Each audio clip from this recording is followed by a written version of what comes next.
Walaupun bentuk si A, bentuk si B, bentuk si C kah dia, walaupun dalam bentuk planet-planet kah dia, secara pandangan zahir memang berbeda bentuk manusia dengan planet, planet dengan hewan dan tumbuh-tumbuhan. Karena bentuknya berbeda, rupanya berbeda. Namun pada pandangan hakikat, walaupun bentuk dan rupanya berbeda, pandang hakikat wujudnya sama, wajahnya sama. Itulah nyatanya diri Allah sebenar-benarnya Bapak Ibu. Jadi itulah maknanya kenapa kita disuruh oleh Allah untuk mempertajam pandangan rohani. Kita disuruh oleh Allah untuk mempertajam pandangan rohani supaya kita mampu memandang yang tersirat di balik yang tersurat. Supaya kita mampu memandang yang hakikat di balik syariat yang kita terangkan, biar jelas mesti nampak wujudnya. Yang dikatakan insan itu yang mana sebagai nyatanya diri Tuhan. Insan itu terdiri daripada tubuh, kemudian ada hati, kemudian ada ruh, kemudian ada sir. Kita akan hancurkan tubuh kita ini sehancur-hancurnya supaya kita mendapatkan isinya. Setelah tahu kita isinya, di dalam isinya itulah sebenarnya rasa itu. Ana pinuri, ana pi abdido. Ya, aku di dalam nur, aku di dalam dirimu. Nah, kita lihat. Insan ini tempat memandang secara sempurna nyatanya tajalinya Allah. Zat, sifat, asma dan af'al. Tanazul itu kita memandang dari zatnya. Nyatanya zat Allah, ya. Nyatanya zat Allah pada nur, maka kelihatanlah nur itu yang berbuat. Nyatanya zat Allah pada nur, disitulah nur itu yang senyata-nyatanya yang berbuat. Dalam pandangan ini hati. Kemudian nyatanya nur pada sir, maka di situ pula lah Bapak Ibu mampu memandang sir itulah sebenar-benarnya yang berbuat. Kenapa sir itu sebenar-benarnya yang berbuat? Karena nur itu sudah nyata pada sir. Sudah fana dia ke dalam sir itu, maksudnya sudah lebur, hancur dan nur itu ke dalam sir, maka kelihatanlah sir ini yang berbuat. Yang dikatakan sesuatu itu Bapak Ibu adalah langit dan bumi isi di antara keduanya. Asyur sesuatu itu. Yang dikatakan sesuatu itu langit dan bumi, alam semesta ini isi di antara keduanya. Apakah tumbuh-tumbuhan namanya, hewan kan namanya, manusia kan namanya, makhluk apa nama, malaikat namanya, iblis namanya, itu adalah sesuatu. Nah. Ya. Nah, sekarang diperjelas lagi. Ya. Selain daripada dirinya, maka disebut sesuatu. Kita perhalus gajinya. Kalaulah sesuatu itu adalah alam semesta, langit dan bumi, isi di antara keduanya, selain daripada dirinya adalah sesuatu, amalkan zikir la ilaha illallah itu dalam bentuk zikir hakikat. Nah, zikir hakikat itu, ini yang disebut namanya zikir ruh. Bagaimana cara mengamalkan zikir ruh, zikir hakikat? Mengamalkan zikir la ilaha illallah dalam bentuk zikir hakikat atau zikir ruh, Bapak Ibu tidak payah membaca la ilaha illallah, tak perlu lagi menyebut Allah. Ambillah kalimah hu pada lafaz Allah itu, maka jadikanlah itu menjadi zikir nafas atau zikir ruh. Hu Allah. Lihat pengamalannya. Hu Allah. Hu itu masuknya nafas. Hu, keluarnya nafas Allah, atau naiknya nafas hu, ya, masuknya nafas hu, keluarnya nafas Allah. Tidak Tuhan kecuali anta. Makanya kalau kita belajar tauhid, tauhid yang pertama adalah la ilaha illallah. Itu tauhid yang paling awal itu. Ketika seseorang itu sedang belajar tauhid, yang pertama adalah la ilaha illallah. Naik berikutnya menjadi la ilaha illa huwa. Naik lagi berikutnya la ilaha illa anta. Jadi Nabi Yunus saat itu sedang mengalami fase tauhid yang ketiga. Dari la ilaha illallah sudah naik lagi la ilaha illa huwa. Kalau dia mengatakan dia, berarti boleh tidak ada di sini dong. Siapa yang membangun laptop ini? Dia. Belum tentu ada di sini. Kalau kamu harus ada di sini. Dan puncak tauhid yang terakhir adalah la ilaha illa ana. Jadi la ilaha illallah naik lagi menjadi la ilaha illa huwa, naik lagi menjadi la ilaha illa anta. Dan puncaknya adalah la ilaha illa ana. Tidak ada Tuhan kecuali aku. Siapa yang mengambil puncaknya tauhid itu? Dalam Quran diabadikan puncaknya tauhid itu dialami oleh Nabi Musa dalam Quran surat Toha. Innani anallah la ilaha illa ana fa'budni wa aqimis sholata li zikri. Jadi maaf kalian akan bisa sholat kalau sudah mencapai tauhid la ilaha illa ana. Makanya perintah sholat hanya diberikan kepada Nabi Musa yang sudah mencapai tingkat tauhid la ilaha illa ana. Jadi nggak bisa sembarang. Kalau tauhidnya masih la ilaha illallah, masih la ilaha illa huwa, masih la ilaha illa anta, belum bisa sholat. Makanya sholat itu bukan menyembah, tapi sholat itu adalah sadar dengan kehadirannya. Karena dia tidak pernah meninggalkan kita. Sekarang saya walaupun sedang ceramah, saya tidak pernah tidak sholat. Makanya sholat tingkat tinggi di Quran dikatakan alladzina hum ala sholawatihim yuhafidun. Sholatnya tidak terkungkung oleh ruang dan waktu, karena selalu sholawat terhubung. Wah, kalau sudah di tingkatan itu, sholat itu setiap hela nafas kita. Makanya jangan usil kalau kita baru sampai di tingkatan sholat yang terjebak oleh waktu.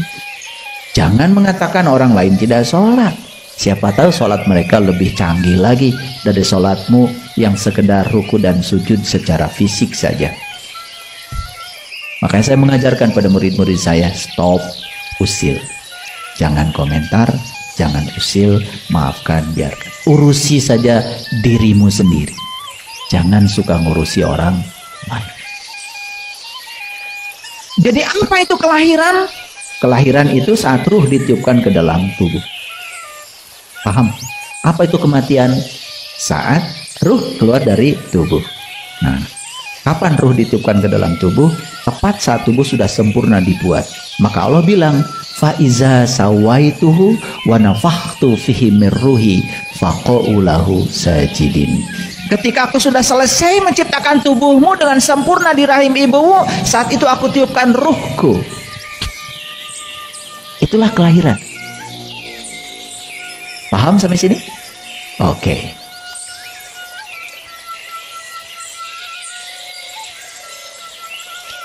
Apa yang ditiupkan ke dalam tubuh? Yang ditiupkan ke dalam tubuh itu adalah ruh. Dan ruhnya bukan ruh siapa-siapa, ruhku, bukan ruhmu. Jadi kalau kita berpikir, yang mana ruh saya? Gak ada. Karena yang ada adalah mirruhi, ruhnya Allah. Jadi siapa saya?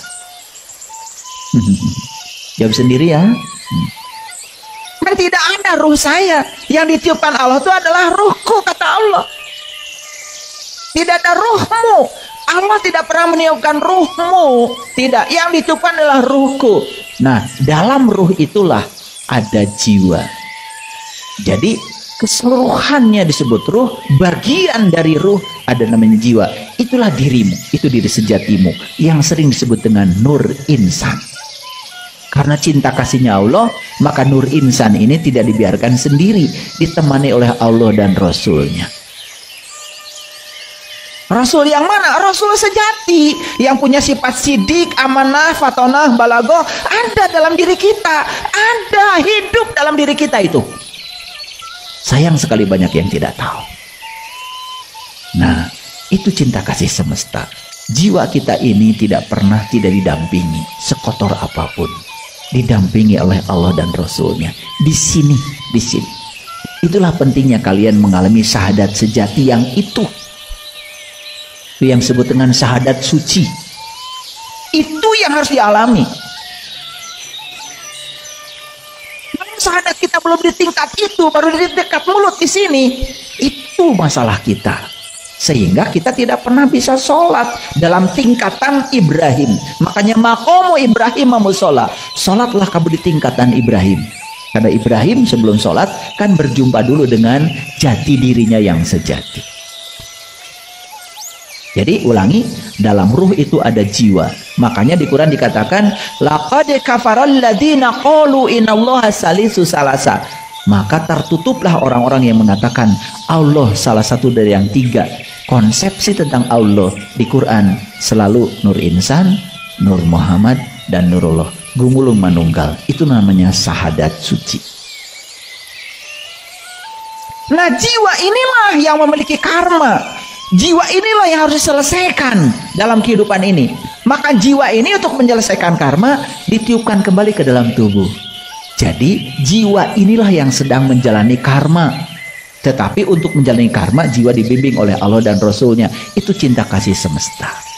Makanya jiwa ini masuk ke dalam tubuh mengalami kelahiran. Jadi untuk apa sebetulnya jiwa ini harus lahir lewat tubuh? Karena jiwa ini harus kembali ke fitrahnya. Kapan jiwa kembali ke fitrahnya? Ketika jiwa ini sudah bisa menyelesaikan semua utang karmanya. Makanya maaf, sekarang ini orang justru datang ke sini bawa utang. Ada 3 utangnya. Satu ya utang masa lalu yang belum selesai. Yang kedua, jalan bengkok yang pernah dilalui. Yang ketiga, pekerjaan masa lalu yang belum selesai, dan dia datang ke sini membawa utang. Malah di sini dia bikin utang baru. Jadi utang lama tidak terbayar, utang baru dibuat lagi. Akibatnya dia bertumpuk-tumpuk utang. Itu yang dikatakan Rasulullah, janganlah kamu mati membawa utang. Nah, selama ini utang yang dimaksud oleh kita adalah ke BRI, ke BCA. Lah kalau utang itu kalian mati, ya enggak apa-apa. Nanti kan BCA juga cari ahli warisnya. Karena saat katakan dalam Quran surat Al-Kahfi, lihat ayat ini. Al-Kahfi itu gua. Apa? Mana gua? Gue. Lu. Jangan jauh-jauh ngaji. Al-Kahfi itu gua. Mana gua? Ya gua. Hebat orang Jakarta itu. Orang Jakarta bilang dirinya aja gua, gue. Wah, itu keren itu. Itu saya yakin leluhur kita di Jakarta, di Betawi itu dia ngambil dari Quran surat Al-Kahfi. Jadi siapa Al-Kahfi itu? Gua. Berarti Al-Kahfi siapa? Lu. Paham ya? Oke. Jadi ini bukan cerita yang lain, cerita di sini. Lihat sekarang. Wa taras syamsa idza tala'at tajawaru an kahfihim datal yamin. Yamin tadi udah dibahas ya. Yamin itu kanan. Dan kamu akan melihat matahari ketika terbit condong dari gua ke sebelah kanan. Jadi ini bukan cerita matahari terbit yang di sana. Gak usah dibicarakan. Itu terbitnya dari timur, bukan dari kanan. Tapi Quran mengatakan matahari terbit dari sebelah kanan. Di mana? Di gue. Di gua. Kanan itu lambang dari. Bagaimana berilmu dengan ilmu tarekat? Berzikir kalimat la ilaha illallah dengan menggunakan ilmu tarekat. Jadi kalau kita zikir la ilallah, la, dua latifah sudah terlewatkan, terbersihkan. Afa natiqah. Masuk kalimat ilaha. Dua latifah lagi, latifah khafi dan latifah ruh. Ilaha. Masuk illallah ke dua latifah lagi, latifah siri dan latifah qalbi. Orang tua-tua kita bilang korban itu kendaraan kita di surga. Kalau dulu kan gampang kita nerima aja begitu. Zaman sekarang kritis, Pak. Masa mau naik kambing di surga? Ya. Tapi gambarnya tidak seperti itu. Tapi itu artinya mendorong kita supaya kita bergairah untuk melaksanakan ibadah tadi. Jadi artinya itu kendaraan menuju Allah. Kendaraan ini ibarat, ya, istilah. Ya. Kan banyak kendaraan kita menuju Allah. Salat kendaraan, puasa kendaraan, zakat kendaraan, haji kendaraan. Bahasa ibadahnya zikir. Salat zikir, puasa zikir, zakat zikir, haji zikir. Termasuk korban juga kendaraan menuju Allah zikir. Ya la yanalullahu luhumuha wala dima'uha walakin yanaluhu taqwa. Daging dan darah korban yang kamu sembelih itu tidak sampai kepada Allah. Allah nggak butuh kambing, nggak butuh daging, nggak butuh darah. Yang sampai kepada Allah itu takwamu. Ya, takwa itu yang bagaimana? Ya, penyerahan kita kepada Allah secara total. Tahukah kamu, sifat iblis itu ada pada manusia. Sifat Dajjal itu ada pada manusia. Sifat syaitan itu ada pada manusia. Sifat Fir'aun itu ada pada manusia. Sifat binatang itu ada pada manusia. Semua sifat-sifat itu akan nyata pada manusia jika engkau tidak mengenal Allah. Bagaimana caranya agar mampu terhindar dari sifat-sifat itu? Maka mau tidak mau, suka tidak suka harus tertanam kalimat Allah di dalam lubuk hati. Perintah Tuhan, Ula kataba qulubihimul iman wa ayadahum birruhi. Yang artinya tanamkan iman ke dalam dada manusia. Artinya iman itu ditanamkan dahulu, barulah ada imannya. Kalau tidak ditanam oleh seorang mursyid, maka iman hanya sebatas yakin karena cerita, tetapi bukan karena mengalami, merasakan, dan menyaksikan. Kalimat Allah itu harus ditanam dan diukir oleh seorang guru mursyid yang silsilah keilmuannya sampai kepada Rasulullah Sallallahu Alaihi Wasallam. Tahukah kamu, iblis itu sombong, tidak mau tunduk, merasa diri lebih baik dari yang lain. Syaitan itu pekerjaannya menipu daya manusia. Dajjal itu bermata satu, artinya mata lahirnya melihat, tapi mata batinnya buta. Tidak melihat Allah. Fir'aun itu penguasa yang zalim, merasa tidak ada yang lebih berkuasa daripada dirinya. Binatang itu sifatnya suka mencuri, membunuh, bebas melakukan hubungan tanpa aturan, tak punya malu dan lain-lain. Jika kita pahami semua sifat-sifat tak terpuji, itu terkadang ada pada manusia. Iqra, bacalah dengan nama Tuhanmu. Nah, Allah yang kita sembah itu menurut pemahaman kita nama atau yang punya nama. Kalau yang kita sembah nama, alif lam lam ha, Allah itu nama. Siapa yang menyembah nama malah syirik, Pak. Yang kita sembah itu bukan nama, justru yang punya nama itu. Sebab ketika kita menyebut nama mesti terkait kepada yang punya nama. Bagaimana kita akan mengaitkan kalau kita tidak paham, tidak mengerti, tidak tahu siapa yang punya nama itu? Jangan dipahami kalau Nabi Muhammad itu Isra Mi'raj itu ke langit yang jauh di sana, Pak. Makanya kata Siti Aisyah radhiyallahu anha, siapa yang berpandangan bahwa Nabi Muhammad itu jauh, ya bertemu Tuhan di langit sana, malah dia syirik. Allah itu bersama kita, Pak. Ya dah. Wa huwa ma'akum aina ma kuntum. Allah bersama kamu dimanapun kau berada.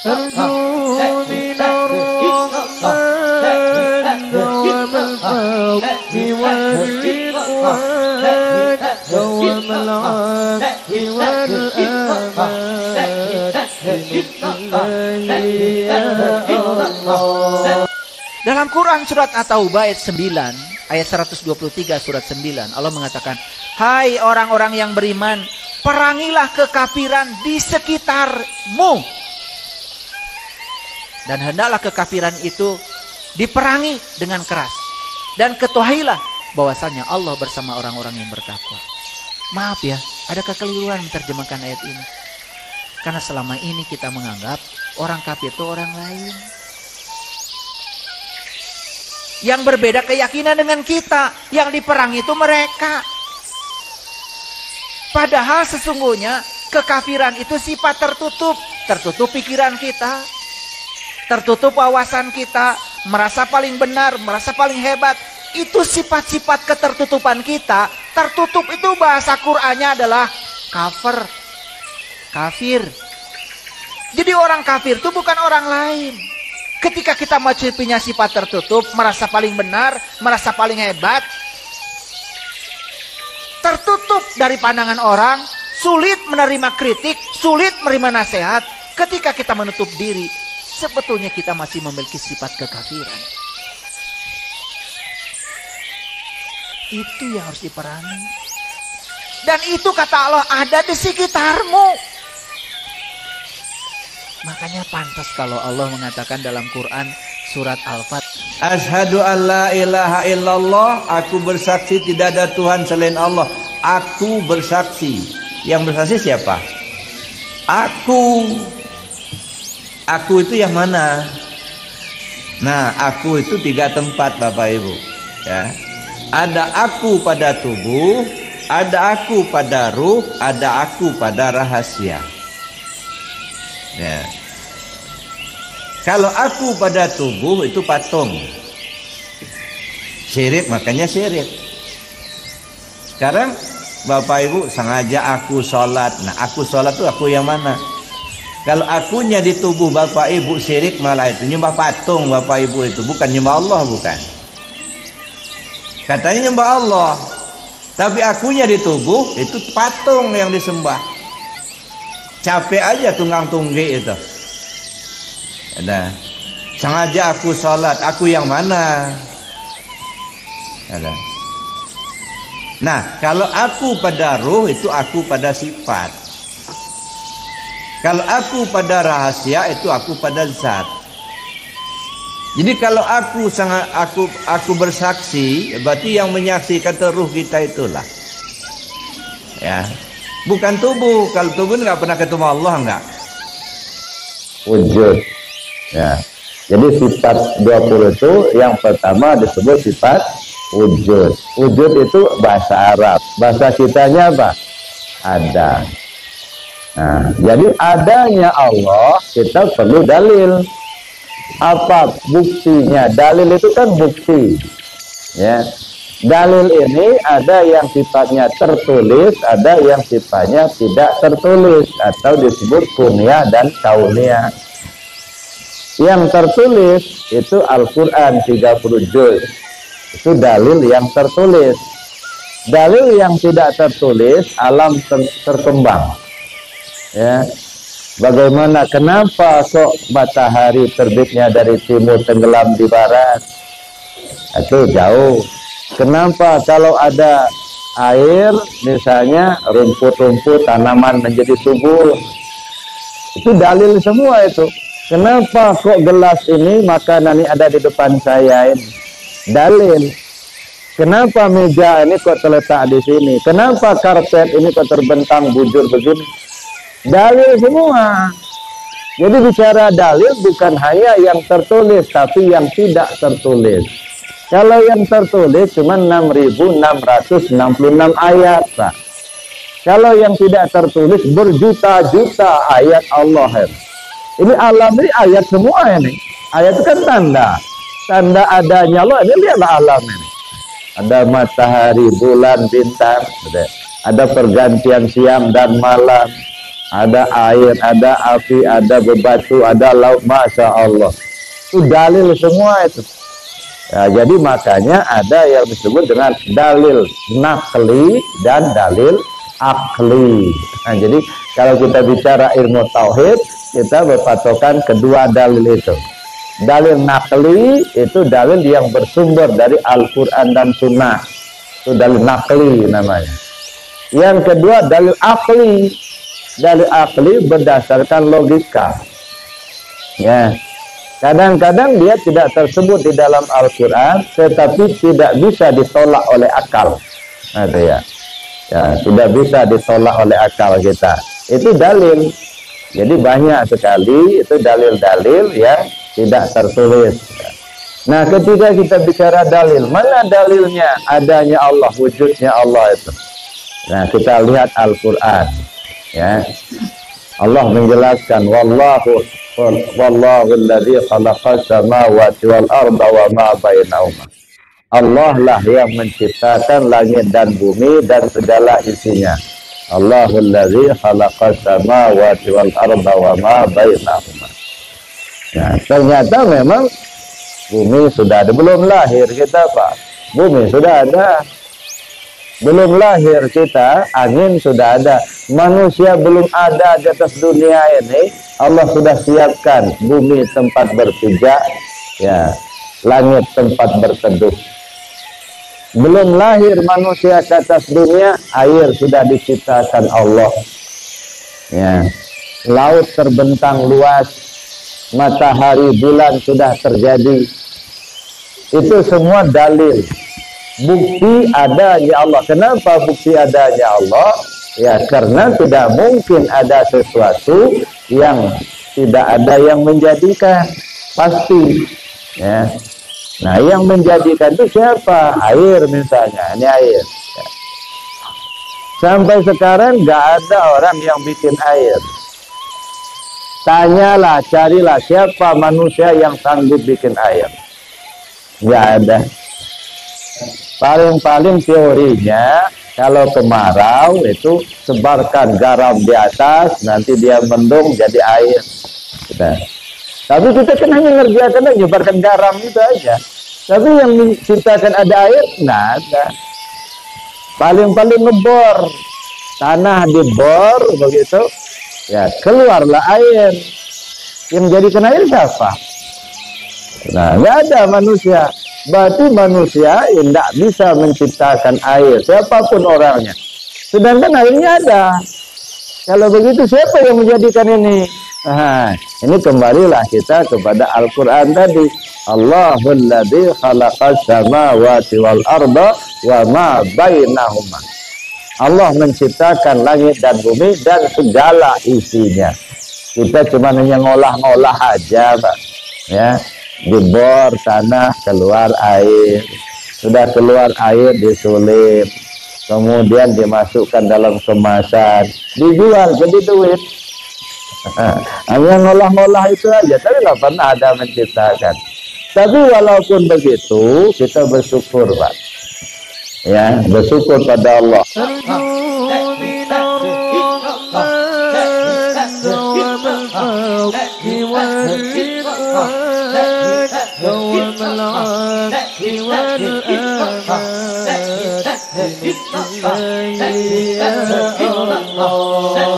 Wahai saudaraku, ada rahasia yang tersembunyi di antara nafasmu yang masuk dan keluar, sebuah pertanda yang terpancar di antara dua huruf ana. Man arafa nafsahu faqad arafa rabbahu. Tahukah engkau bahwa sebelum alam semesta tercipta, Allah telah meniupkan sepercik cahayanya ke dalam ruhmu. Lalu kenapa engkau masih sibuk mencarinya di luar? Aku adalah harta yang tersembunyi. Tapi di mana kau menyelam untuk menemukan mutiara itu? Di layar ponsel? Di pujian manusia? Atau di dasar lautan jiwamu sendiri? Ibnu Athaillah berkata, barang siapa yang tidak mengenal dirinya, maka ia akan tersesat dalam tiga kegelapan. Kegelapan nafsu, kegelapan dunia, dan kegelapan makhluk. Tapi engkau yang saat ini mendengar bisikan ini, Allah sedang membukakan pintu ma'rifat untukmu. Lihat, setiap kali kau bertanya siapa aku, sebenarnya itu adalah bisikan rindu dari ruhmu kepada Sang Pencipta. Karena ruh itu, ia selalu ingat dari mana ia datang. Maka berhentilah sejenak, tarik nafas dalam-dalam. Jika semua topeng dunia ini kulepas, jika semua gelar, harta, dan pencapaian ini kurengku, siapakah aku yang sebenarnya? Ketika kau menemukan jawabannya, percayalah, seluruh alam akan bersujud, karena kau telah menemukan kunci dari segala kunci. Salam untuk jiwamu yang sedang bangun.